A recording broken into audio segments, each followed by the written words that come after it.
The room on the big spaceship was quiet. Commander Yunji Park walked to the center with careful steps. She was the leader of the human team. Her dark blue uniform was clean and perfect. She looked at the 37 alien leaders sitting around the huge round table. These aliens were strange to human eyes.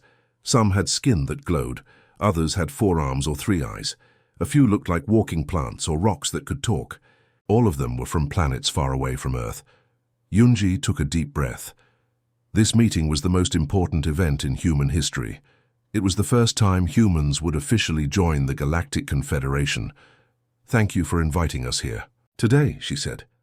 Her voice was steady even though her heart was beating fast. "Earth is grateful for this chance to join your community of worlds." Many alien representatives just stared. Some made clicking or humming sounds to each other. A few looked bored. From the darkest corner of the room came a sound like metal scraping. On metal. The leader of the Viraxians was standing up. Everyone went completely silent. The Viraxian leader, High Commander Taijo, was tall and powerful. His body was covered in natural armor that looked like black and red plates. His face had sharp edges, and his eyes were yellow with thin black lines instead of round pupils.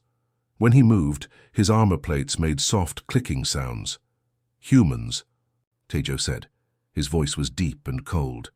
"Your kind has only just learned to travel between stars. You still use primitive fuel rockets. You have not even fixed your own planet's problems." He waved one of his 4 arms in a dismissive gesture. "You do not belong at this table with advanced species." Commander Unji kept her face calm, but she felt angry inside. The Viraxians were known to be the strongest military power in the Confederation. They often looked down on newer species. "We may be new to space travel," she said politely, "but humans have other strengths. We adapt quickly. We solve problems in new ways. We can be valuable friends to all species here." Taijo made a sound like rocks grinding together. The human team's translator devices said it was laughter. "Valuable? What value does a child have at a meeting of elders?" Taijo's yellow eyes narrowed. "If you are so special, prove it." The room grew tense. The other alien representatives shifted in their seats. "I offer you the ancient challenge," Taijo continued. 3 tests of our choosing. If you pass, you join as equals. If you fail, humans will serve the Confederation for 50 years, providing resources and labor. The human team looked at each other with worry. They weren't prepared for this. "Commander." Hoon, Yunji's second-in-command, whispered to her, "We should ask for time to think." But Yunji knew the rules. According to Confederation law, refusing a formal challenge meant automatic loss of status. Earth would become a protected planet, but with no rights to vote or trade freely. She also knew something about her own species that these aliens didn't understand. Throughout human history, people had faced impossible odds and somehow found ways to win. Humans never gave up. "We accept your challenge," Yunji said clearly. A strange sound filled the room as many aliens spoke at once. Some seemed surprised. Others seemed worried. A few seemed happy, as if they would enjoy watching humans fail. Taijo's armor plates shifted as he stood straighter. "Very well. The first challenge will test your physical endurance. The second will test your minds. The third will test your courage. You have 1 Earth month to prepare a team of 4 champions." As he spoke, the huge screen behind him lit up with images of past challenges. They showed alien species failing. Terrible tests. Some scenes showed difficult races across burning deserts. Others showed complex puzzle competitions or fighting arenas. "No species has ever defeated the Viraxians in these challenges," Taijo said. His voice had a proud edge. "In 3,000 years, we remain undefeated." Yunji nodded respectfully. "There's always a first time," she said. The room went completely quiet again. The other aliens seemed shocked by her words. Taijo's yellow eyes fixed on her.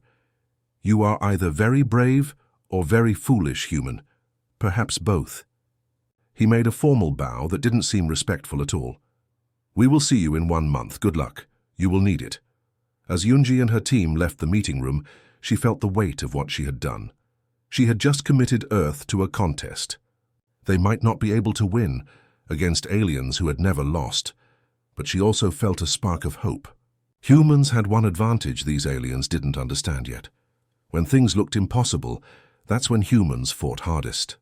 The big doors slid open as Director G1 walked into the underground room. The space was deep beneath Seoul, protected by layers of rock and metal. Screens covered the walls. In the center was a round table with glowing maps and data. "Thank you all for coming so quickly," Director G1 said. He was a tall man with grey at his temples. His face looked tired, but his eyes were sharp. Around the table sat Earth's best hope, 4 people chosen to face the Viraxian challenge. They had been pulled from their regular jobs and brought here as soon as Commander Yoonji's message reached Earth. "The situation is serious," Director G1 continued. He touched a control pad, and a 3D image of a Viraxian appeared floating above the table. The alien looked fierce with its armored body and 4 arms. "These aliens have challenged humanity, and we must win." Major Seojun nodded. He was a soldier who had fought in the Mars battles 10 years ago. His face had a long scar from his left eye to his jaw. "Tell us what we're up against, sir." Director G1 pressed another button. The room darkened and more images appeared. Viraxians, running, fighting and competing against other alien species. The Viraxians come from a heavy gravity world with 3 suns. Their planet has extreme weather and many dangerous animals. They evolved to be the top hunters there, G1 explained. In their history, they have never lost a challenge. Not once in 3,000 years. Dr. Mina leaned forward. She was the team's expert on alien life. Her small glasses reflected the light from the displays. "May I?" she asked, reaching for the controls. Director G1 nodded. Dr. Mina changed the display to show the inside of a Viraxian body. "Look here," she said, pointing to the alien's chest area. "Their breathing system is powerful but simple. They can take in huge amounts of oxygen for short bursts of speed and strength, but they tire quickly." Major Seojun studied the image carefully. "So they're sprinters, not marathon runners. That could be useful." Dr. Mina nodded. "Yes, but there's something more important." She changed the display again to show a Viraxian brain. "This is what really matters. Their brains have no pathways for handling failure." The room was quiet, as everyone tried to understand what she meant. "In simple terms," Dr. Mina continued, "they can't process losing. Their brains don't know how to learn from mistakes or adapt after a failure. Their entire society is built around winning all the time." Engineer Do-Yun, who had been quiet until now, looked up from his tablet. He was younger than the others, with quick hands and clever eyes. "That's strange. How can a species evolve that way?" "They were always the strongest," Dr. Mina explained. "They never needed to learn from failure because they never failed." The 4th team member, Sunmi, finally spoke. She was a small woman who had won many wilderness survival competitions. "And now they're meeting humans," she said quietly. Director G1 nodded. "Exactly, our whole history is different. Humans fail all the time. We lose battles, we face disasters, but we keep going, we learn, we adapt." He touched the control pad. Again, and now the display showed human history. Cave people hunting mammoths, ancient sailors in storms, climbers on mountains and astronauts in space. "This is our advantage," Director G1 said. "Humans never give up. It's in our blood." Major Seojun stood up and walked around the table, thinking. "So the Viraxians are stronger and faster, but they don't know how to handle setbacks. We need to use that. The challenges will be extremely difficult," Director G1 warned. "The first one tests physical endurance. The second tests mental ability. The third tests courage in combat." Engineer Do-Hyun was already working on his tablet. "I can design special suits to help with the physical challenge, something to manage our energy and body heat better than standard gear." "Good," said Director G1. "Dr. Mina, you'll need to prepare strategies based on Viraxian psychology. Sunmi, your survival skills will be crucial. Major Seojun, you'll lead the team in training." A soft chime sounded, and a new message appeared on the main screen. It was from the Confederation. Everyone read it in silence. "1 week," Major Seojun said after reading the message. "They've moved up the first challenge. We only have 1 week to prepare." Sunmi looked worried. "That's not enough time." "It's a tactic," Dr. Mina said. "They're trying to pressure us." Director G1's face was serious. "Can you be ready?" The 4 team members looked at each other. Then Major Seojun nodded. "We'll have to be. Earth is counting on us." Engineer Do-hyun closed his tablet. "I'll need to work all night on the suits." "I'll help," Dr. Mina offered. "My lab has data that might be useful for your designs." Director Ji-won watched them with hope and worry in his eyes. "Remember what's at stake. If we lose these challenges, Earth becomes a servant planet.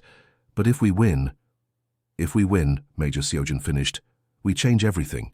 We show the galaxy that humans are not to be underestimated."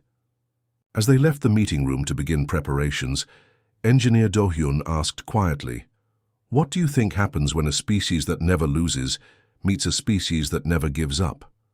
No one had an answer yet, but they would all find out soon. The air on Carix was hot enough to burn lungs.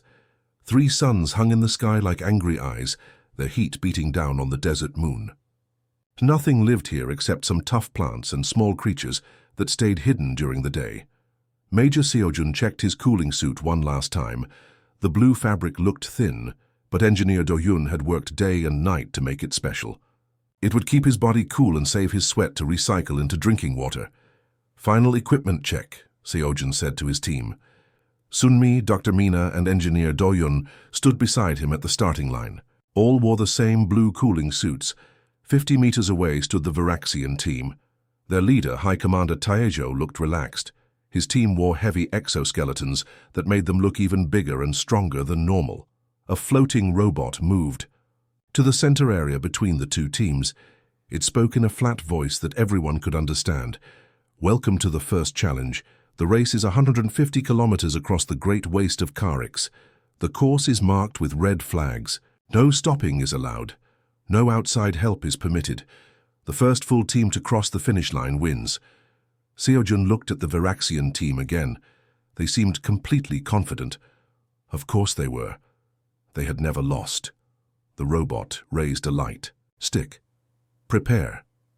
Seojun and his team got into position. They had trained for this moment for a week, running in hot rooms, studying maps of the desert moon, and planning their strategy. "Begin." The robot's light stick flashed brightly. The Viraxians exploded forward with amazing speed. Their powerful legs and exoskeletons let them cover ground incredibly fast. Within minutes, they were far ahead, leaving clouds of dust behind them. "Stay calm," Seojun said into his helmet microphone. "Remember the plan." The human team moved at a steady jog. Their pace was careful and measured. They weren't trying to catch the Viraxians, not yet. The first hours were the hardest. The heat was terrible even with the cooling suits. The sand shifted under their feet, making each step harder. And knowing the Viraxians were getting farther ahead was difficult to accept. "They're already 5 kilometers ahead," Engineer Do-hyun said, checking his tracker. "Let them run," Seojun replied. "This race isn't won in the first 10 kilometers.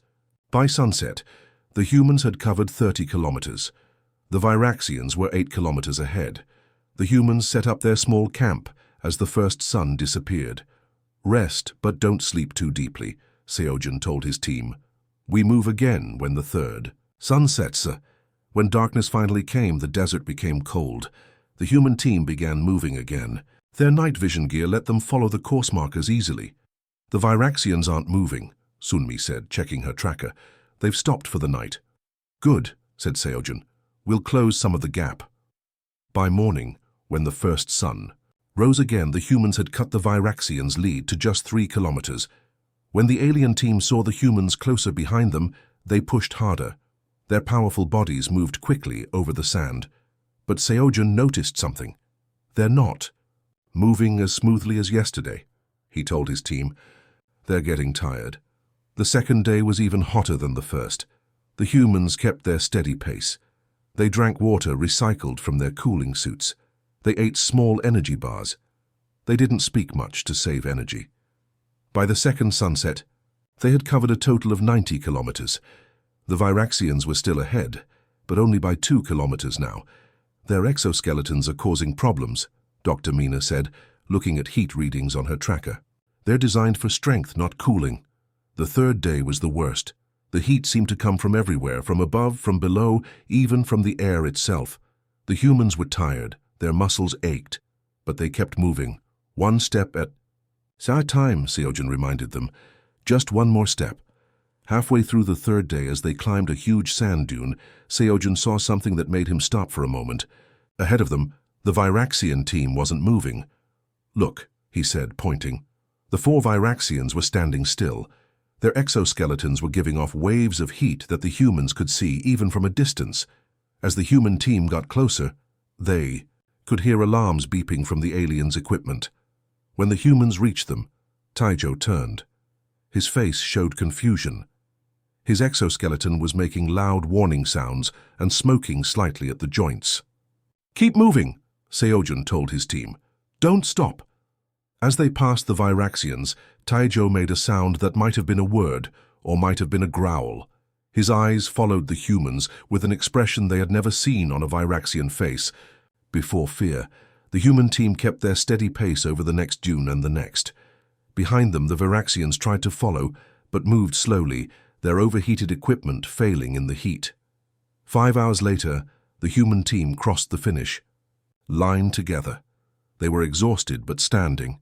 The viewing platform above the finish line was filled with aliens from many different worlds. When the humans finished first, the watchers made all kinds of sounds, clicks, buzzes, and words in strange languages.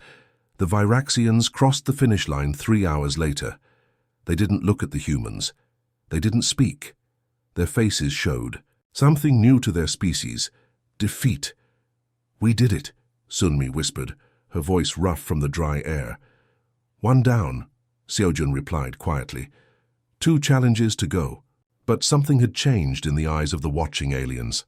They looked at the humans differently now, with new respect, and maybe a little fear. 3 days after the desert race, the human team stood before a large round platform on the Confederation space station. Hundreds of aliens watched from viewing areas. The air felt tense. News of the human victory in the first challenge had spread through the galaxy. High Commander Taijo stepped forward. His armor was polished to a shine, but his eyes showed anger. "The second challenge tests your minds," he announced. "You will enter our war simulator and face a tactical scenario against our best commanders." Dr. Mina smiled slightly. This was the challenge she had prepared for the most. The team had spent hours studying recordings of previous Viraxian simulations. "We accept," Major Seojun said. Both teams were taken to special rooms. The humans sat in chairs with helmets that connected directly to their minds. When they put on the helmets, they found themselves standing on a virtual battlefield. The landscape was rocky with mountains and valleys. Each person controlled part of a virtual army. "Remember what we practiced," Dr. Mina said. "They expect us to fight the way they do." In the simulation, the Viraxian forces were massive. They had 3 times more soldiers and vehicles than the humans. Taijo's strategy was clear: use overwhelming power to crush the enemy quickly. But the humans did something unexpected. Instead of defending their main base, they abandoned it. They split their forces into small groups and hid them in places the Viraxians thought were useless: deep valleys, dense forests, and narrow mountain passes. "What are they doing?" Taijo demanded, as his forces took the human base too easily. "Where is their main army?" The humans let the Viraxians spread out, searching for them. Then they attacked in small, quick strikes. They would hit a Viraxian supply line and disappear before the main force could respond. They destroyed communication, towers, and then vanished into the landscape. Hour after hour, the Viraxians grew more frustrated. Their huge army was being picked apart piece by piece. When they gathered their forces to defend, the humans would simply avoid them and attack somewhere else. "They're not fighting properly," Taijo shouted to his team. "This isn't how war works." But the humans knew something the Viraxians didn't. Sometimes the smartest strategy wasn't to win by force, but to make the enemy defeat themselves. After 14 hours, the Viraxian command structure fell apart. Their forces were scattered, confused, and out of supplies. The simulation announced the human victory with a simple, glowing message: "Challenge completed." When the teams removed their helmets and returned to the main hall, the watching aliens were completely silent. No one had ever seen the Viraxians lose a tactical challenge before. Taijo's face was rigid with shock. "The final challenge," he said, his voice shaking slightly. "Combat. one against one. The human team looked at each other. They had expected this. Captain Junho stepped forward. He was the smallest of the humans but the most skilled fighter. "I will represent humanity," he said. Taejo chose his strongest warrior, a Viraxian named Moro, who stood 2 meters tall and had won hundreds of combat matches. The fighting arena was a simple circle 30 meters across. The rules were basic. The first fighter unable to continue would lose. Junho looked tiny next to Moro. The Viraxian wore light armor over his natural exoskeleton. Junho wore only a simple fighting suit. When the signal to begin sounded, Moro attacked immediately. His first punch caught Junho in the chest, sending him flying backward. The human landed hard, gasping for breath. "First blood to the Viraxians," someone in the crowd said. Moro didn't. "Wait!" He charged forward, grabbing Junho and throwing him again. The human hit the ground with a terrible sound. Medical scanners showed he had broken ribs already. "This will be quick," a Viraxian in the crowd said. But then something happened that surprised everyone. Junho stood up. His face showed pain, but his eyes were clear and focused. Moro attacked again, landing heavy blows. One dislocated Junho's shoulder with a sickening pop. But after each attack, the human would rise again. 1 hour passed. Then 2. The Viraxian was getting tired. His attacks were slower. Junho was badly hurt, but still moving, still fighting. "Why do you keep getting up?" Moro growled during the 3rd hour of fighting. "You cannot win. Your body is broken." Junho spit blood and smiled. "Humans have lost countless fights throughout our history," he said, "but we learned something important. Sometimes victory doesn't go to the strongest. It goes to the one who can endure the most pain, the most failures, the most setbacks." In the 4th hour, Moro was breathing heavily. His movements were clumsy now. Junho, despite his injuries, began to land his own strikes, small, precise hits to the weak points Dr. Mina had identified in Viraxian armor. The crowd watched in amazement as the smaller, injured human gradually wore down his massive opponent. "Impossible," whispered aliens in the crowd. "No one defeats a Viraxian in direct combat." Near the end of the 4th hour, Moro stumbled. His legs trembled with exhaustion. Junho, seeing his chance, used his remaining strength to sweep the Viraxian's legs. The massive alien fell hard. He tried to rise but couldn't. His body had reached its limit. The signal sounded. The human had won. The arena was completely silent. Then one alien began making a sound like soft rain. Another joined. Then another. It was applause in many different forms. The human team rushed to help Junho. He was badly injured but conscious. As they carried him off the arena floor, he looked at Taejo. The Viraxian leader stood frozen. His face showed an emotion no one had ever seen on a Viraxian before, complete disbelief. His species had just lost 3 challenges in a row. Their perfect record was broken. "How?" Taejo asked quietly as the humans passed him. "How did you defeat us?" Major Seojun paused. "Because humans have something your species never needed to develop. The ability to lose, learn, and come back. Stronger." 1 month after the final challenge, Commander Yunji sat in the Great Hall of the Confederation Council. The room was different now. Where once the Viraxians had dominated the central seats, now representatives from many worlds shared the space equally. The Viraxian seats were empty. Yunji wore her formal uniform with new pins that showed Earth status as a full member of the Confederation. She had spent weeks in meetings, turning humanity's victory into real power for Earth.